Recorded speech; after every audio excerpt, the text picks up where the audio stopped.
So, three brothers, James, John, and Peter, were put up for adoption. The brothers were identical triplets, but none knew the others existed. My son was requiring some medical attention in Germany, and he wanted me to go with him to Germany, and I proceeded to get a passport, and I couldn't get a passport because I didn't have a birth certificate.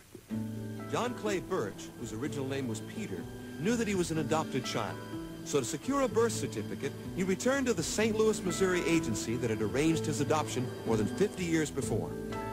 All through my life, I have had a feeling that something had gone on in my life that I wasn't aware of, and I never could put my finger on it. John made an appointment with the Children's Home Society director, Margaret Helms. I talked with Mr. Burch about had he ever thought of, or had he ever had a contact with a natural parent. And he always responded to me with a question, you know, do I have a natural parent still living? And then I said, well, did you ever think that you had a brother or a sister by natural birth? Did anybody ever make an inquiry or give you reason to believe that there might be one out there? And it was, well, Miss Margaret, do I have a sister or do I have a brother? And I said, well, the record states that you do have brothers. And then I just said, well, Mr. Burch, did it ever occur to you that you might have even been a twin? And again, he said, well, Miss Margaret, am I a twin? She told me, she said, Mr. Burch, she said, are you sitting down? And I said, yes, I am. And she said, well, you are one of triplets. And I just couldn't believe it. I said, are you sure you have the right person?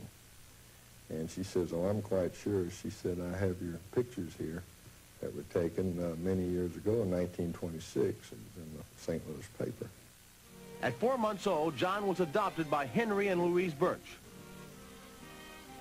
They were kind and loving parents, and John experienced a happy childhood. He lived first in St. Louis, and at 8 years old moved to war in Kansas. At the age of 14, he entered a military academy, and as a young adult, he joined the United States Navy. His identical brother, John Jones, was adopted at about the same time. He, too, was raised in St. Louis and later moved with his parents to a smaller Missouri town. Like his brother, he joined the Navy. Quincy and Clestelle Hahn adopted James. James grew up mainly in Poplar Bluff, Missouri. It was a pleasant and normal childhood. He started on the high school football team and later joined the Army. He was 57 years old when his brother, John Burch, called him. I dialed, and he answered, and it was electrifying. I told him, I said, is this James Hahn? He said, yes, it is. I said, well, this is your long-lost brother in Arkansas. I said, how in the hell are you? And this first call of an hour and 5 minutes was out of this world. What have you been doing? How are you? Isn't it wonderful to be back together again? All of these things came about in an hour and 5 minutes. Gosh, do you have a ringing in your ears like I do? I sure do, brother. He called me and he says, this is your brother. And I'll tell you, you choked up at that time. I never heard that. I always wondered if I'd ever hear that said to me. And I says, which one? He says, this is John. This is J.C. in Arkansas. And I said, gosh, let me hear you say that again. And he said it. He repeated it. And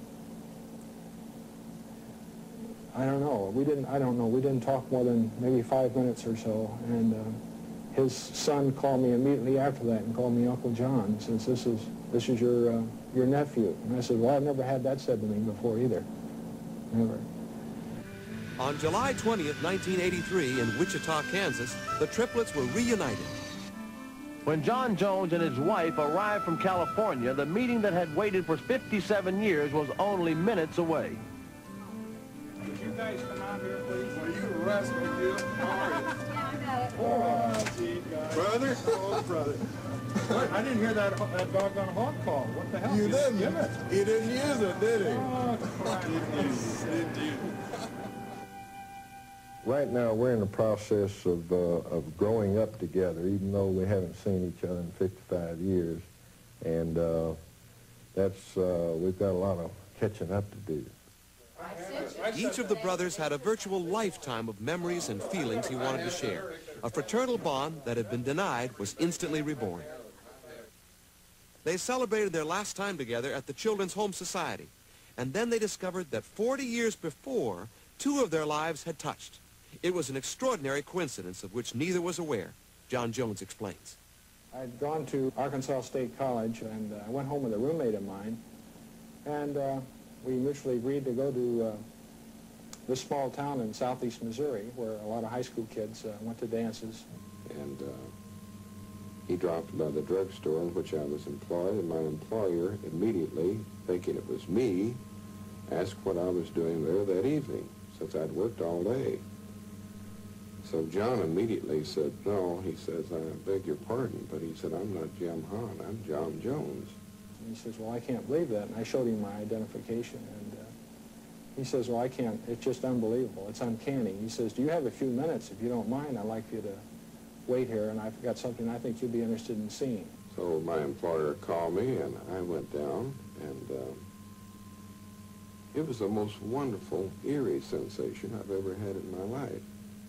Here was this fellow who was so similar in so many ways.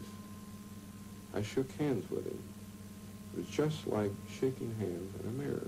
And we actually parted there, shook hands, walked out in one another's life all these many years. Consequently, years later, I knew I had my brother in the palm of my hand for those few minutes, and he slipped away. What slipped away in the past is now being slowly recovered. Recently, the triplets paid a visit to the orphanage where their lives were set apart. After 57 years, it seemed a fitting place where to once again be together.